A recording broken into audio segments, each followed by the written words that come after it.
안녕하세요. 시험은 시험이죠. 오늘 본 문제는 29회 때 문제였어요. 홀수회가 우리 중개법은 약간 어려워요. 홀수회가. 근데 중개법은 29회 때 그렇게 어렵지 않았어요. 29회 때 데이터를 내가 한번 살펴보고 들어왔는데 최종 합격을 17,000명? 합격률이 21%였어요. 그러니까 이제 20%에서 30%대를 유지하는데 작년엔 30%가 넘었고요. 작년에 29%였나? 29%였고 33회 때, 29회 때는 21%가 합격했습니다. 훅 떨어졌어요. 그러니까 많이 불합격했죠. 그 중에 2차만 보신 분들 합격률이 몇 프로 정도 될 것 같아요? 2차만 보신 분들. 15% 넘어있지. 2차만 보는데. 2차만 보시는 분들이 원래 80% 정도로 합격을 하거든요. 2차만 보신 분들이. 근데 2차만 보신 분들이 29회 때 40%밖에 합격 못했어요. 다 불합격했습니다. 그러니까 얕본 거지. 2차를.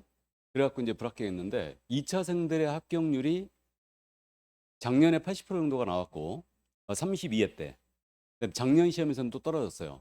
그러니까 작년 시험에서 한 60% 정도 합격했고 2차생들의 원래 합격률이 높지 않아요. 40%에서 50% 사이예요. 2차를 얕보는 겁니다. 그러니까 오프라인하고는 나오지 않아서 그냥 대충 하는 거야. 대충. 그러니까 대충 불합격이지. 2차생들이 의외로 불합격을 많이 합니다. 그래서 29회 때 2차생들이 40% 정도 합격 못했기 때문에 아주 우수수 불합격했어요. 그때 문제는 별로 어렵지 않았죠. 중개법 어려웠어요? 그래요? 그래도 100점이 두 명이나 나왔는데. 자, 그럼 보겠습니다. 좋아요. 시험인지라 이제 어렵게 느끼는 거예요. 해설 들어보면 얼마나 쉬웠는지 알 수 있어요. 자, 그럼 문제 바로 들어갑니다. 틀린 부분들 꼭 체크해야 되죠? 맞히고 틀리고가 중요한 게 아닙니다.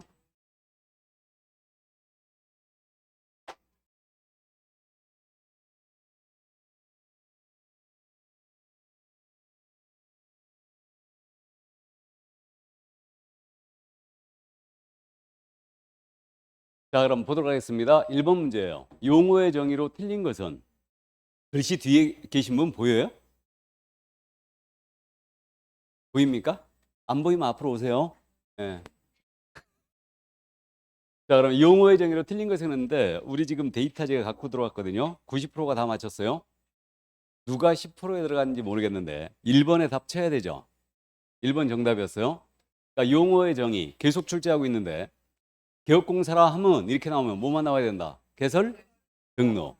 개설, 등록만 나와야 돼. 그러니까 공인중개사 자격을 가지고 중개를 업으로 하는 자를 말한다. 가만히 읽어보면 맞는 말처럼 보이죠? 그러니까 용어의 정의는 떠올리면서 읽어야 된다. 그래서 1번 틀렸어요. 바로 정답이었고. 중개업이라 하면 출발점 꼭 기억하라고 그랬어요. 다른 사람의 의뢰, 일정 보수를 받고 중개를 업으로 행하는 거. 맞죠? 세 글자니까 세 가지 요소. 소공사라 하면 이렇게 나오면 말 그대로 가자. 개업공사에게 소속된 공인인증사. 이거 임원사원 중에 공인인증사인자가 포함되는 거죠. 포함되고 로서 중개 업무를 수행하거나 개업공사의 중개 업무를 보조하는 자를 말한다. 좋죠? 맞고요. 그래서 요즘 이 가로 속에 있는 말을 엄청 잘 냅니다. 사원 임원으로서 공인인증사인자를 포함한다. 자, 그다음에 4번입니다. 공인인증사라 하면 공인인증사 자격을 취득한 자를 말한다. 우리 공인인증사 용어의 정의는 자격 취득만 기억하자고 그랬죠? 그러면 자격을 취득한 자 맞았는데 혹시 4번에 쓰신 분 있어요? 없어요? 4번에 썼어요? 왜 4번을 썼어요? 2번. 좋습니다. 이거 복수응답 처리하겠습니다. 4번 맞는 걸로 하겠습니다. 틀렸어요. 이때 29회 때 이 문제를 제가 수정하려다 안 고쳤는데 이 신청 들어갔거든요. 이 신청 들어갔는데 안 받아줬어요. 왜 안 받아줬냐면 중개법이 어렵지 않았거든. 1번 안 쓰고 4번 쓰신 분은 참 그렇죠. 그러니까 1번에 거의 다 썼겠죠. 그러니까 안 받아줬어요. 근데 이거는 분명 이 법이 들어갔어야 돼요. 왜? 외국에서 공인인증사 자격을 취득한 자는 공인인증사가 아니니까. 근데 이 신청 안 받아줬습니다. 그래서 요거 복습력 처리하겠습니다. 일단은 하나 더 맞는 걸로 하면 돼요. 근데 왜 1번을 통과하고 4번을 썼대? 1번도 쓰고 4번도 이상했고 좋아요. 공부 열심히 하셨네. 1번이 틀렸다는 근데 1번에 써야지 그냥 왜 4번을 썼어? 그랬어요? 좋네. 공부가 거의 다 끝났다는 얘기네. 이 정도면 다른 분들은 다른 거 안 읽었죠? 1번에 답치고 넘어가 버렸죠? 그러는 거예요. 그게 정상이에요. 이게 1번에 답치고 넘어가는 겁니다. 돌아와서 다시 보면 돼요. 자, 그러면 좋습니다. 이거 이 법이 들어가야 되죠? 예, 이 법에 의한 자격 취득자다. 5번 갑니다. 중개라 함은 이렇게 나왔어요. 그러면 출발점 꼭 기억하라고 했어요. 법정 중개대상물에 대하여 나오거나 제3조에 정한 중개상물에 대하여 나오거나 중개대상물에 대하여 이렇게 나와야 돼요. 거래 당사자 간에 매매기간 임대차 그 밖의 권리의 득실 변경이 나와야 되죠. 예, 이것을 알선하는 것을 말한다. 그래서 5번도 맞습니다. 용어의 정의 정확하게 기억해 두시고 여기서 지금 빠진 용어의 정의가 뭐예요? 중개 보조원. 중개 보조는 출발점 꼭 기억해야 됩니다. 공인인증사가 아닌 자로서 소속되어 단순한 보조. 좋습니다. 거기다 이제 암기하고 계시는 거고요. 2번 문제 가죠. 중개대상물 문제. 아니 이 문제를 1번보다 더 많이 틀리셨는데 좋습니다. 해당하는 것을 모두 고른 것은 기억입니다. 특정 동호수에 대하여 수분양자가 선정된 장차 건축될 아파트입니다. 이게 뭐예요? 분양권이죠. 예, 그래서 분양권 5. 그다음에 임목에 관한 법률의 적용을 받지 않지만 명인 방법을 갖춘 수목의 집단이에요. 명인 방법을 갖춘 수목의 집단은 중산물 맞죠? 예, 맞습니다. 5. 그러니까 수목의 집단은요. 등기가 돼 있거나 명인 방법이 돼 있어야 됩니다. 그럼 나머지는 다 되지 않는 거예요. 그럼 가식의 수목이라고 낸 거예요. 돼요, 안 돼요? 안 된다. 다음 콘크리트 지반의 세차장 구조물입니다. 이거는 안 되는 거죠. 이건 주벽이라고 할 만한 것도 없고 나아가서 정착물로 볼 수도 없다. 볼트만 몇 개 풀려버리면 쉽게 체대다 이거요. 안 되고요. 토지거래 허가구역 내 토지입니다. 돼요, 안 돼요? 되는 거죠. 그래서 공법상 제한이 붙어 있다. 개발 제한 구역 내 토지, 접도 구역 내 토지, 상수원 보호 구역 내 토지 모두 되는 거죠. 그 다음에 사법상 제한이 붙어 있어도 됩니다. 그럼 사법상 제한은 것은 가압류가 된 아파트예요. 돼요, 안 돼요? 되고 가등기가 된 아파트 역시 다 되죠. 그래서 이런 것들 전부 다 된다. 사법상 제한이 붙어 있더라도 다 되더라. 그럼 지금 해당하는 것 그랬으니까 기억, 니은, 리을 정답은 4번이었습니다. 좋아요. 틀린 신문은 왜 틀렸는지를 다시 한번 꼭 짚어주시기 바랍니다. 자, 그럼 넘어갑니다. 3번 문제. 개설 등록으로 넘어왔어요, 이제. 등록 절차에 관한 문제를 냈거든요. 원래 시험에 잘 내는 것은 등록 기준을 잘 물어봐요. 그러니까 법인의 등록 기준. 근데 이거는 이제 등록 절차를 물어본 문제였는데, 좋아요. 틀린 것은 그랬습니다.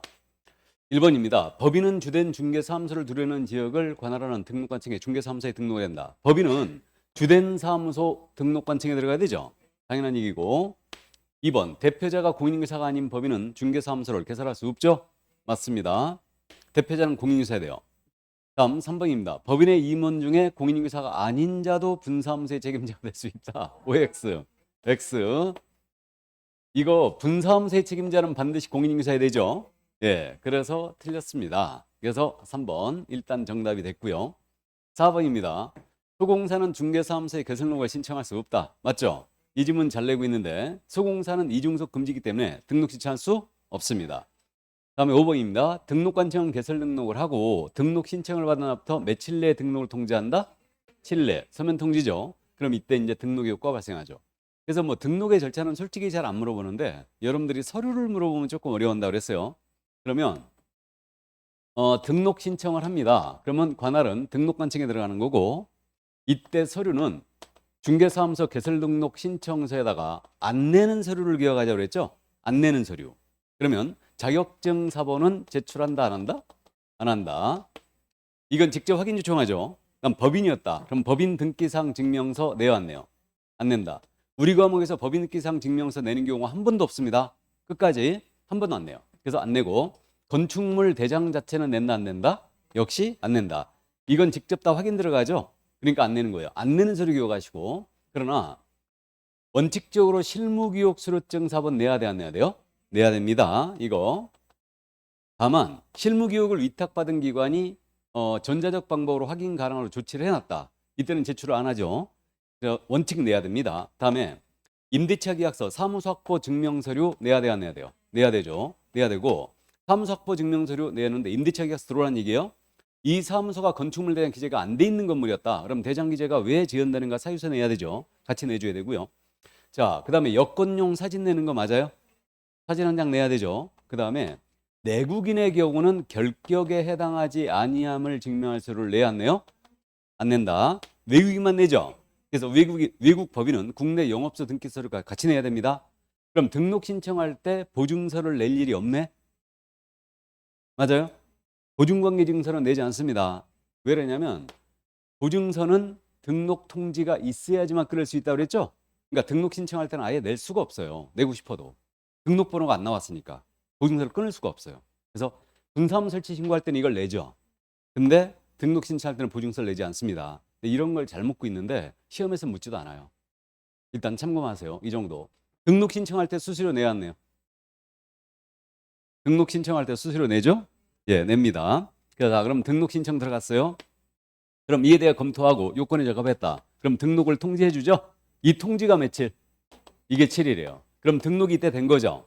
그럼 이제 등록 통지가 되면 보증을 설정하여 신고하고 요 사항을 확인하고 지체 없이 등록증이 교부되는 거죠. 그럼 등록증은 등록대장에 기재하고 나갑니다. 그래서 등록증 교부가 나오면 연결되는 단어가 뭐가 나와야 된다? 보증 설정만 나와야 돼요. 이렇게 됩니다. 자, 그런 다음에 잘 보이는 곳에 걸어놓고 중개 업무를 시작하면 된다. 다만 업무를 시작하기 전까지는 인장 등록을 해 주셔야 되죠. 예, 도장을 등록하는데 인장 등록은 언제서부터 할 수 있다? 등록 신청과 같이 할 수 있다. 맞죠? 이게 이제 등록의 절차였어요. 그럼 등록이 됐으면 이제 등록 통지를 해줘야 되죠. 등록이 됐으면 이제 협회에다가 이거 통보해 줘야 되죠. 예, 그래서 다음 달 10일까지 그건 문제 뒤에 있으니까 보겠습니다. 자, 그러면 등록관청이 공인인사협회에 통보해야 되는 경우를 모두 틀린 것은 그랬는데 이거 다 맞추셨죠? 절반밖에 못 맞췄네? 절반밖에 못 맞췄어요? 틀리신 분들 꼭 암기 다시 해주세요. 이거 틀리신 분들 등신으로 암기했죠? 등신. 그래서 등록상 통보하고 신고상 통보합니다. 그럼 등록상이라는 게 등록증이 처음에 나갔을 때, 그다음에 등록을 취소해버렸을 때, 그다음에 업무정지 처분을 했을 때 이때는 통보해 줍니다. 그러면 등록증 재교부는 통보사항이 아니에요. 이거 사실은 어려웠어요. 등록증 재교부 사항은 통보사항이 아닙니다. 처음에 등록증 나갈 때 통보하는 거예요. 그리고 등록을 취소했거나 등록에 대한 정지, 이게 업무정지거든. 그다음에 신고사항은 전부 다 통보사항이죠. 그러니까 신고, 분사무소 설치 신고, 이전 신고, 휴업 신고, 폐업 신고, 기간 변경, 재개 신고, 고용 신고, 고용관계 종료 신고 모두 신고 사항은 통보다. 등, 신 이렇게 암기하고 그럼 협회에 통보하는 것은 등록관청이니까 공인인계사 자격을 취소한 시도의사, 자격 정지 처분한 시도의사는 통보할 일이 있다 없다? 없어요. 등록관청이 통보하는 거거든. 그러니까 시도의사 간에는 절대 통보사항이 아니에요. 그래서 자격 취소나 정지 사항은 통보사항이 아닙니다. 기억하고 있죠? 등신으로 꼭 암기해 주세요. 이런 단답형의 문제를 절대 틀리면 안 됩니다. 근데 절반이 틀리셨는데 제일 많이 틀린 답이 어디다 썼냐면요. 3번에 썼어요. 3번에 쓰면 절대 안 돼. 왜 그러냐면 등신 신고사항은 무조건 다 통보라고 그렇게 강조를 했는데. 그죠?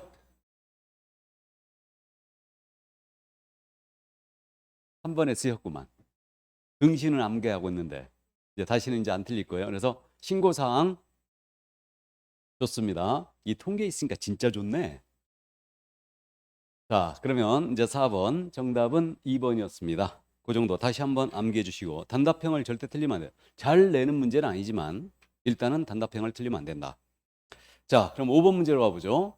개설 등록의 결격 사유에 해당한 자를 모두 고른 것은 자, 이제 결격으로 들어왔습니다. 역시 이 문제는 많이 맞춰주셨어요. 결격을 열심히 준비하고 있다는 얘기네. 요즘 아주 잘 내고 있죠. 지금 해당하는 자는데 피특정 후견인 결격이 아니다. 아주 잘 내고 있고 선고유예 결격이 아니다. 이것도 아주 잘 내고 있어요. 그러니까 좋습니다. 그다음에 금고 이상형의 집행유예를 받고 유예기한 유인자 결격이죠. 그럼 이거 집행유예가 지금 현재 바뀌었죠. 유예기한 플러스 2년 지나야지만 벗어나는 거죠. 그러니까 유예기한 있는 자는 당연히 결격이에요. 당연히 결격이고. 그다음에 자격 취소당했습니다. 그러면 3년 경과돼야 되죠. 그러므로 결격에 해당됐습니다. 그러면 해당하는 자 그랬으니까 정답은 디귿과 리을이었어요. 틀리신 분은 어디를 잘못 생각했는지 꼭 체크해 주시기 바랍니다. 그래서 피특정 후견인 선고위에 아주 잘 내고 있어요. 이거 정답 그래서 5번이었습니다. 자, 그럼 결격 기억만 살리고 갈까요? 웃는 거 보니까 틀렸는 모양이네. 참 잘했어요. 돌아와야 되는데 안 돌아왔죠. 돌아가지도 못했어요. 좋습니다. 돌아오는 연습을 꼭 해보세요. 돌아올 시간이 없다고요?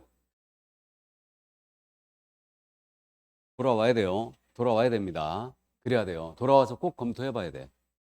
자, 그럼 결격사의 기억만 살립니다. 제한 능력자 3명 모두 결격이죠. 이거.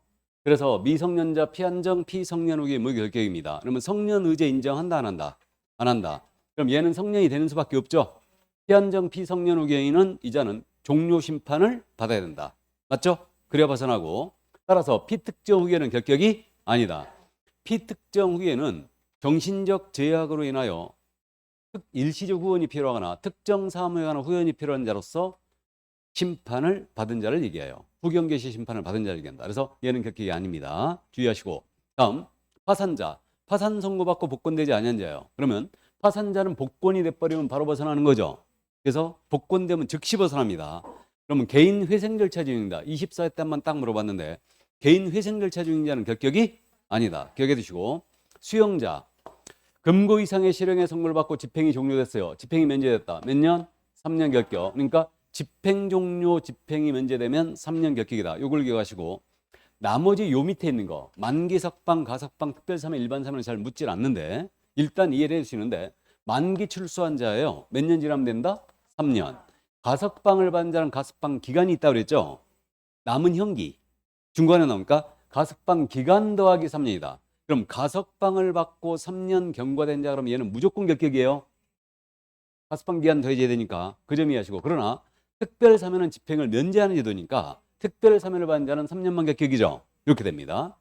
전 박근혜 대통령, 이명박 대통령이 특별사면 받은 거라고 그랬죠. 그럼 이분들은 지금 3년 동안 중개보조원 될 수 없습니다. 그래서 이제 그렇게 이해하시고. 그다음에 일반 사면은 없던 일로 하는 거니까 즉시 결격에서 벗어나는 거죠. 자, 그래서 그 점을 이해해 두시면 되겠고요.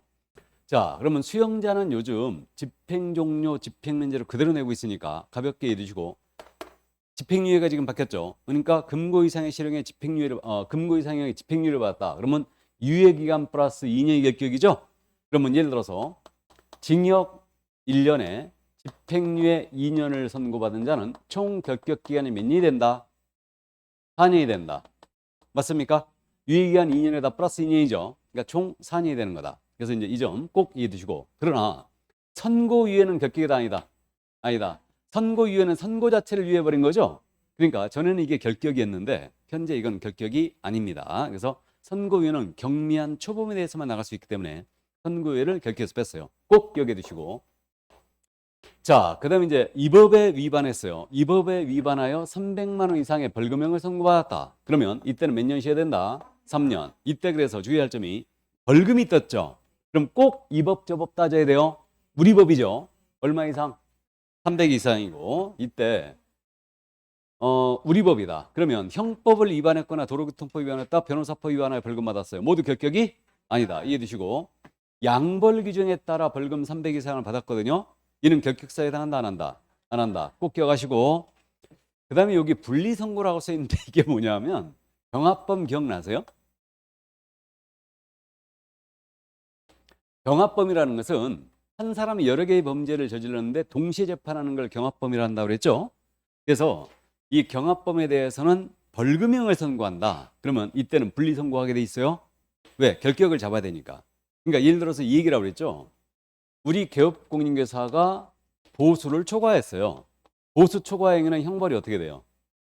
1-1, 3-3. 1-1 보수 초과. 네, 사기를 쳤습니다. 사기는 10년 이하의 적도는 2천만 원의 벌금이거든요. 그러면 사기는 형법상의 범죄죠. 그럼 우리 법 위반죄와 형법상의 범죄를 같이 저지른 거예요. 동시에 재판합니다. 근데 판사가 벌금을 때리게 됐는데 벌금은 퉁 쳐가지고 만약에 700을 선고한다. 이러면 안 된다는 얘기죠, 이거. 분리선고하라는 얘기예요. 보수 초과로 얼마고 사기로 얼마다. 맞죠? 예, 그렇기 때문에 일단 이 정도. 그럼 여기에서 요 경합범이 사기죄로다가 징역 3년을 받은 거야. 그럼 얘 결격이 아니에요. 결격이다. 좋습니다. 정신들 다 차리고 계시네? 이게 징역형 금고용 집행유예는 법을 따진다, 안 따진다? 안 따진다. 법을 불문하고죠. 그러니까 법을 불문하고 금고, 징역형을 받았다, 집행유예를 받았다, 무조건 결격. 벌금형에 대해서만 이 법이죠. 그 점을 주의하시고, 이게. 자, 그러면 여기까지 이해해 두시고요. 이제 행정처분을 받은 자 5명이 있죠. 행정처분을 받은 자 5명은 가볍게 갑니다. 자격 취소를 당했어요. 그럼 몇 년 쉬어야 된다? 3년. 그럼 이자는 3년 동안 응시도 못하죠? 시험 응시도 못해요. 그다음에 공인인사 자격을 정지당했습니다. 그럼 정지기간 동안에 쉬셔야 되죠. 그다음에 등록 취소당했어요. 몇 년? 3년. 원칙 3년이고 업무정지 처분받고 폐업할 수 있다고 그랬어요. 폐업에 불구하고 업무정지는 진행하는데 그래도 결격이죠. 자, 그 다음에 업무정지가 또는 결격이고 업무정지 받은 법인의 업무정지 사유 발생 당시에요. 처분 당시가 아니다. 사유 발생 당시에 사원이 모였던 자는 이 법인의 업무정지기간 동안 결격이다. 그럼 이 12명 중에 단 한 명이라도 법인의 임원 사원으로 있는 거예요. 그럼 이 법인은 결격이다. 기억하고 있죠? 이 정도 이해하시고요. 그럼 등록 취소받으면 원칙 3년이 결격인데 등록 취소 3년 결격을 적용하지 아니하는 등록 취소 사유가 3가지가 있죠. 개인인 개공이 사망했거나 법인이 해산을 했어요. 그러면 사망 해산으로 등록 취소하면 이는 결격에 해당한다 안 한다? 아예 결격 자체가 아니다. 그다음에 등록 기준에 미달했거든요. 등록 기준에 미달하면 등록 취소해야 됩니까? 할 수 있습니까? 할 수 있다. 임의적 등록 취소의 첫 번째 사유가 기준 미달이죠. 그럼 등록 기준에 미달됐어요. 그럼 등록을 취소할 수 있다. 그러니까 이것도 결격이 아니다. 기준만 갖추면 봐주겠다. 그 점 주의하시고. 그러니까 사망해산, 기준 미달 등록 취소는 결격이 아니다. 자, 다음. 마지막으로 결격 사유에 해당되어 등록이 취소됐다. 그럼 이때는 등록 취소 3년을 적용하는 게 아니고 결격 사유로 인하여 등록 취소가 되면 결격 사유 기간 동안이 결격이지 등록 취소 3년을 적용하지 않는다. 그래서 우리가 이거 기억하자고 그랬죠. 예를 들어 개공사가 파산 선고받아 등록 취소를 당했어요. 그러면 이 개공은 등록 취소 3년 결격을 적용하는 것이 아니고 파산, 복권 될 때까지 결격이다. 기억나요? 그래서 있잖아요. 이거 꼭 해주세요, 이거. 특히 기준 미달 등록 취소 있죠? 이건 결격이 안 하는 걸 꼭 기억해 두세요. 이거. 왜 그러냐면 해산 가지고 안 물어보다가 해산 가지고 28회 때 물어봤어요. 그리고 우리가 안 풀어본 31회 때 있죠? 또 냈어요.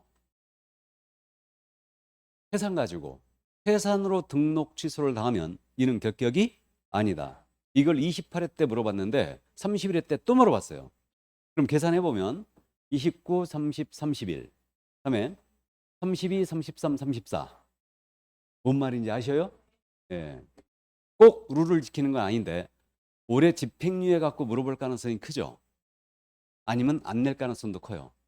집행유예를 일단 개정된 해에는 개정된 사항을 잘 안 물어보거든.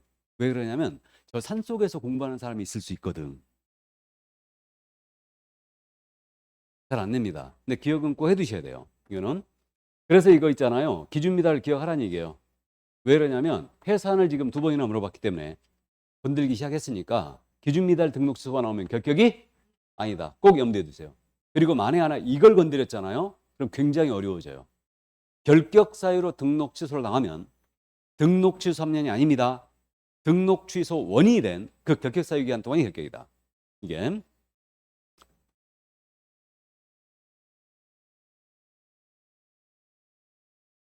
이 법에 위반하여 300만 원 벌금 선고받았어요?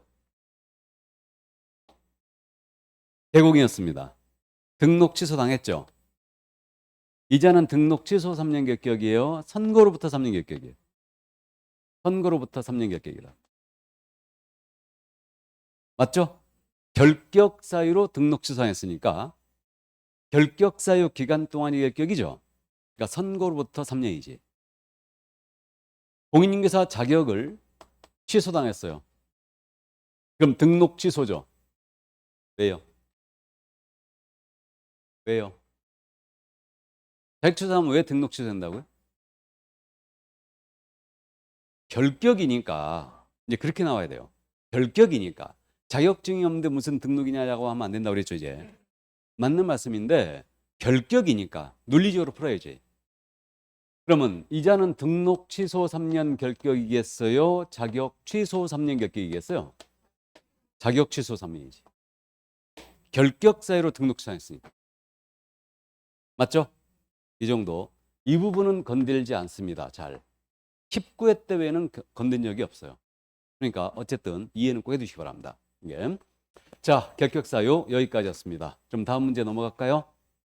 6번 문제로 갑니다. 이제 중개 업무 파트로 들어왔어요. 올해 이쪽을 집중적으로 출제할 가능성이 크다고 그랬습니다. 그러니까 이쪽에서 지금 소나기 맞으신 분은 반드시 다시 한번 틀린 부분들을 체크해 주시기 바랍니다. 물론 소나기 거의 안 맞으셨어요. 거의 다 맞춰주셨네.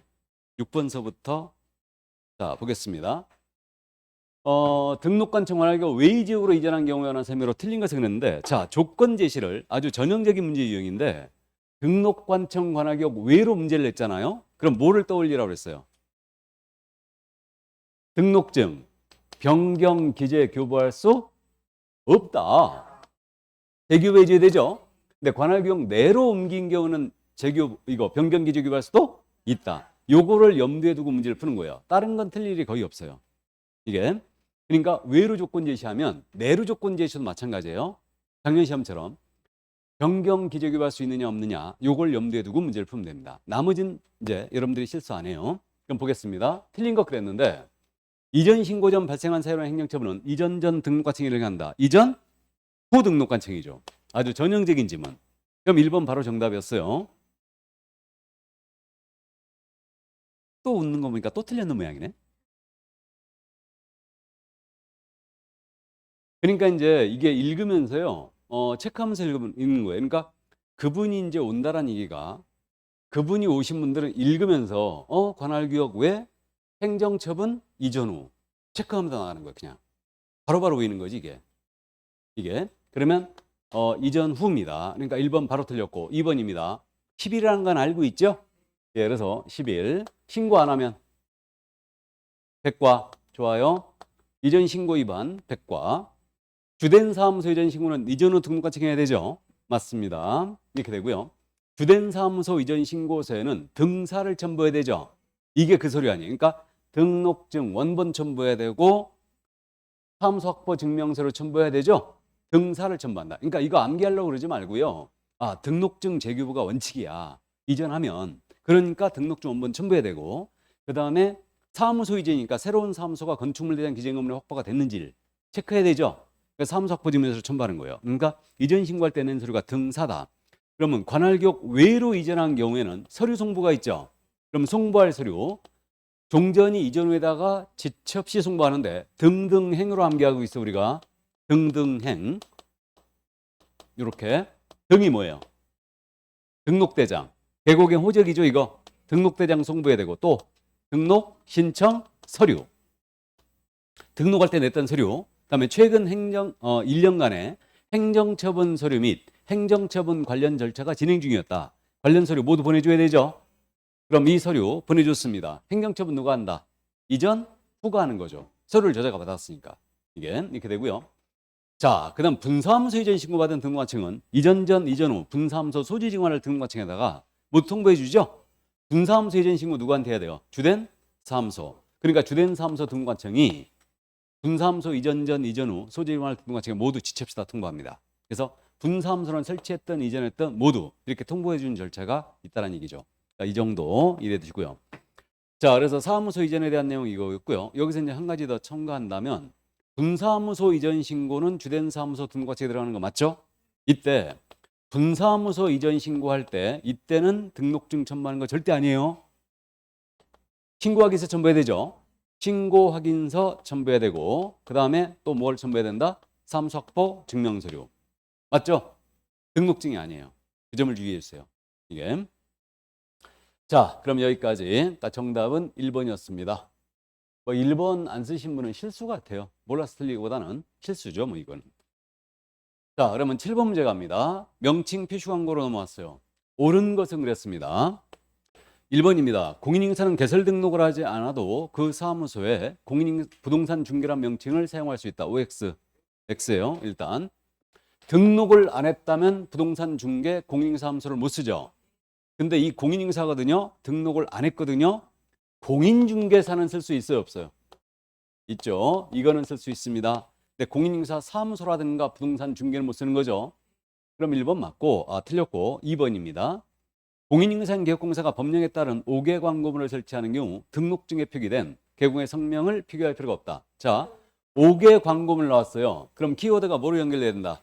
성명이 나와야 되죠. 표기해야 되죠. 틀렸습니다. 다음 3번 지문. 법제 7638호 부칙 제6조 제2항에 규정된 개공. 이거 누구다? 중개인. 꼭 한 문장으로 읽으셔야 됩니다. 이자는 사무소의 명칭에 공사사무소라는 문자를 사용해서는 안 된다. 맞습니까? 예, 그래서 3번 정답 됐어요. 그러면 중개인이 만약에 공사사무소라는 명칭을 쓰면 제재가 어떻게 돼요? 100과. 이거 사칭으로 처벌하는 거 아니에요? 개공의 명칭 위반으로 처벌합니다. 중개인이 공사사무소라는 명칭을 쓰면 100만 원 이하가 들어요. 명칭 위반이다. 이거 100과. 자, 4번입니다. 등록관청의 규정을 위반한 사무소의 간판의 철거를 명할 수 있으나, 자, 철거 명령 나왔죠?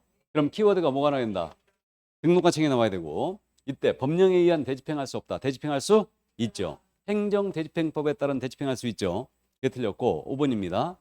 법인인계공사가 의뢰받은 중개물에 대하여 법령에 따른 표시 광고하는 경우 대표자의 성명을 명시할 필요 없다.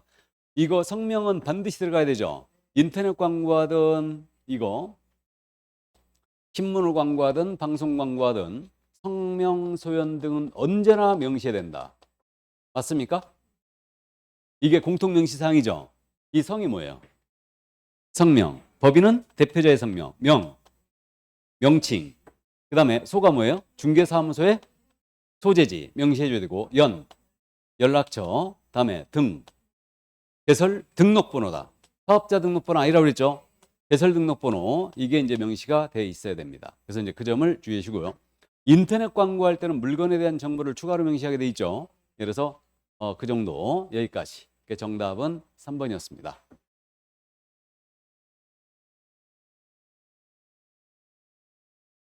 자, 그럼 8번 문제로 갑니다. 이제 겸업. 법인의 겸업으로 들어왔는데 우리가 겸업을 암기하고 있어요.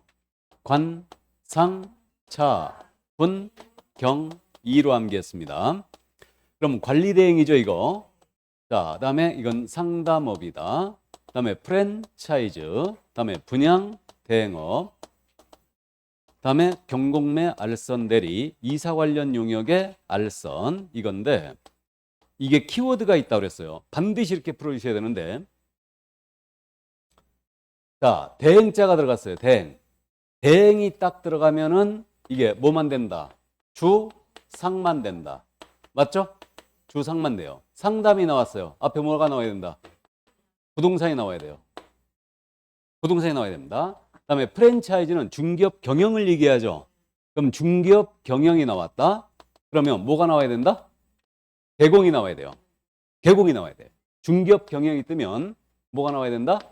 개공이 나와야 돼요. 이걸 명심하시고, 그 다음에 경공매 알선 대리인데 경매 부동산 대리할 때만 법원에 등록을 하고 감독을 받는 거죠. 그럼 나머지 업무는 그냥 할 수 있고 중개는 한 가지도 못하고, 그 다음에 주거 이전에 붙이는 용역이 나왔죠. 이사업체, 도배업체가 나오면 반드시 뭐가 나와야 된다? 알선이 나와야 된다. 이게 푸는 요령이에요. 법인이 겸업을 위반했어요. 제재, 임시, 등록을 취소할 수 있다. 같이 기억하시고, 공인인증 개공 이거 6가지 모두 할 수 있죠. 그죠? 법인이 못하는 업무도 해요. 공인인증 개공인은. 근데 중개는 이 중에 뭐만 안 된다? 경공매만 안 돼요. 그럼 모든 개공은 부동산 상담할 수 있다. 맞죠? 모든 개공은 주택상가에 대한 분양 대행할 수 있다. 맞죠? 이 정도 이해하시고 가겠습니다. 거의 다 맞춰주셨는데 좋습니다. 경험할 수 있는 거 모두 그런 것은, 자, 주택의 임대관리. 요즘 임대관리를 표현 많이 해요. 관리대행이라고 돼 있거든요. 어떻게 돼 있냐면 표현이 상업용 건축물 및 주택에 대한 임대 관리 등 부동산의 관리대행 이렇게 돼 있어요. 법문이. 그러니까 임대 관리는 임대차 관리대행이라고 이해하세요. 그냥. 그럼 이거 맞죠? 일단. 그럼 주택 임대 관리 됐고요. 부동산 임대업은 됐나 안 된다? 안 된다. 이게 틀렸고. 임대업 때문에 틀렸어요. 임대업 때문에. 여기까지는 되거든요. 자, 그다음에 부동산의 이용 개발 상담. 자, 상담 떴어요. 그럼 뭐가 나와야 된다? 부동산이 나와야 된다. 그럼 이 부동산을 토지나 건물로 바꿔내도 같은 표현이죠? 토지 개발에 관한 상담. 같은 표현이에요. 부동산 상담. 자, 그다음에 중개의뢰인의 의뢰에 따른 주거이전의 부서는 용역의 제공. 자, 주거이전의 부서는 용역이 나왔어요. 그럼 뭐가 나와야 된다? 알선이 나와야 된다. 소개나 알선이라고 나와야 돼요. 알선은 소개라는 말 아시죠? 자, 다음 상업용 건축물의 분양대행. 대행 나왔어요? 그럼 주상만 되는 거죠. 그럼 가능하고. 자, 다음 미음입니다. 국세징수법에 의한 공매 대상 부동산에 대한 입찰 신청의 대리. 할 수 있죠? 예, 공매 대리업 할 수 있습니다. 그럼 지금 해당하는 것 그랬으니까 니은, 리을, 미음. 정답은 5번이었습니다. 됐지요? 이 정도니까 겸업에서 가끔 실수하는데 많이 맞춰주셨어요. 실수 거의 안 하셨습니다. 좋아요. 틀리신 분은 다시 한번 암기 다시 해주세요. 이 푸는 요령을 꼭 숙지해 주시기 바랍니다. 대행자가 나오면 주상만, 상담 나오면 부동산, 중기업 경영 나오면 개공만, 그다음에 주거이전의 부서는 용역 나오면 알선이 나와야 된다. 아셨죠? 여기까지. 자, 그러면 이제 9번 문제로 가십니다. 대공갑의 소공사 의리 중개 업무를 수행하면서 중개물 거래상 중요 사항에 대해 거짓되는 의뢰인의 병의 판단을 취하 현상 손에 폈다. 공사 운영상 이에 관한 설명으로 틀린 것을 그랬는데 제가 정규 강의할 때 계속 들었던 사례 그대로 딱 떨어졌는데 지금 좋습니다. 우리 소공사 의리였고 의뢰인이 병이었고 그 다음에 우리 개공 갑이었습니다. 소공이 의리였어요. 다음에 개공이었습니다. 지금 거짓된 언행으로 의뢰인 판단 걸치게 하여 지금 손해 피했죠? 이자가 손해를 입었다. 이 케이스를 갖고 지금 문제를 낸 겁니다. 정리해보면 우리 소공사 이거 일단 손해배상 책임이 있죠. 당연히. 그다음에 거짓말했지 않습니까? 소공이 금지행위한 거죠. 그러면 금지행위면 자격 정지를 받을 수 있고 형사처벌은 1-1. 이게 바로 소공의 책임이에요. 근데 이자를 고용한 개공, 이자의 업무상에는 개공행위로 간주하기 때문에 개공께서는 손해배상 책임을 그대로 지게 되죠. 우리 개공은 무과실 책임이에요. 그 다음에 연대하여 책임을 집니다. 둘이. 그 다음에 요거 직접 거짓말한 행위를 개공이 한 걸로 간주했기 때문에 개공이 금지행위한 거죠. 그럼 개공이 금지행위하면 등록을 취소할 수 있다. 임취 또는 업정이에요. 임취 사유는 모두가 업정 사유이기도 하니까. 그 다음에 양벌 규정에 의해서 얼마 이하의 벌금? 1,000만 원 이하의 벌금으로 간다. 소공이 한 행위가 1-1이었죠. 그럼 개공은 1,000만 원 이하의 벌금이죠. 해당 업무에 관하여 상당한 주의와 감독을 다한 때는 그러하지 아니하다. 그래서 이때는 형사처벌을 면할 수 있는데 상당한 주의와 감독을 다하더라도 손해배상 책임을 면할 수 없어요. 됐습니까? 이걸 갖고 지금 물은 거예요. 갑니다. 을의 행위는 공인인사 자격증서에 해당한다. 맞아요? 맞고 을은 1년 이하의 적돈 1,000만 원의 벌금을 처한다. 맞죠? 다음에 등록관청은 갑의 중개사무소의 등록을 취소할 수 있다. 맞죠? 취소할 수 있어요. 업무정지 처분할 수도 있죠. 다음 4번 을이 징역 또는 벌금형을 선고받은 경우 을이 징역 또는 벌금형 선고 갑은 을의 위반 행위를 방지하기 위한 상당한 주의 감독을 게을리하지 않았더라도 벌금형을 받는다 안 받는다 안 받는다. 상당한 주의와 감독을 게을리하지 않았다. 그럼 양벌 규정이나 벌금 면해버리는 거죠. 그러나 손해배상 책임은 면하지 못해요. 그래서 4번 정답 됐고요. 5번입니다. 병은 갑에게 손해배상을 청구할 수 있죠. 그럼 이자가 배상을 했어요. 그러면 을한테 구상 들어갈 수 있죠. 예를 들어서 손해배상을 구상할 수 있다. 자, 그래서 9번, 4번이 정답이었습니다. 좋아요. 거의 다 맞춰주셨어요.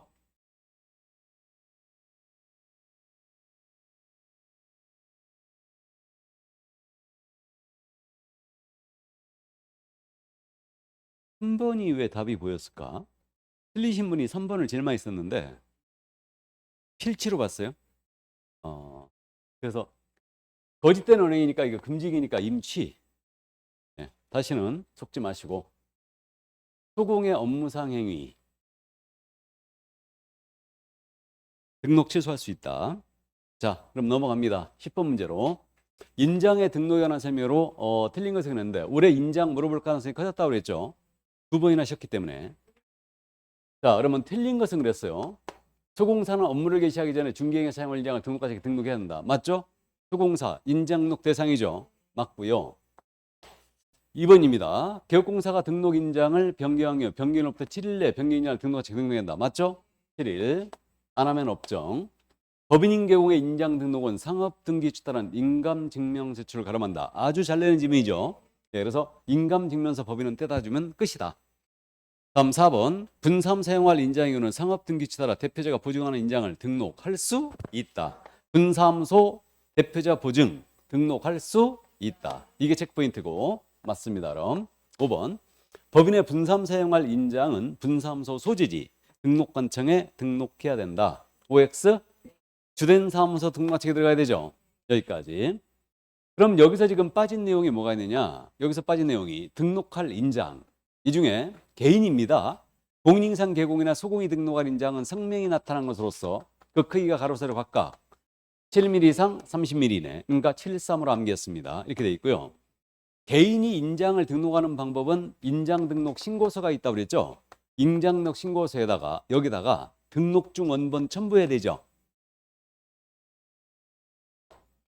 맞아요?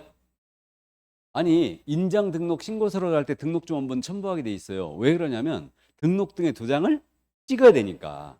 그죠? 근데 이거 전자문서로 할 수 있다고 했어요, 없다고 했어요? 있다고 했죠, 이거. 등록증 원본 첨부했는데 어떻게 해야 되는지 나도 모른다고 그랬습니다, 이거. 그러니까 배정을 할 때 스텝이 꼬인 거라고 그랬어요, 이거. 그래서 어쨌든 인장 등록은 전자문서로 할 수 있다. OX. O. 인장 등록 신고서에는 등록증 원본이 첨부돼야 된다. O. 맞죠? 근데 법인은 상업등기 규칙에 따른 인감 증명 제출로 가름한다고 그랬죠. 그래서 요거를 잘 물어보고 요거는 잘 안 물어봐요. 그러나 이제 일단 이해를 꼭 해두시고 이게 여기까지. 나머지 뭐 크게 문제가 될 건 없네요. 이제 뭐 분사함소는 대표자 보증인자하는 걸 꼭 주의하시고 대표자 보증인자로 등록할 수 있다다. 해야 된다 아니에요? 왜? 분사함소는 선택권을 준 거죠. 신고한 법인의 인장을 등록하거나 대표자 보증인장을 등록하거나 신고한 법인의 인장은 법인인감도장을 말하는 거죠.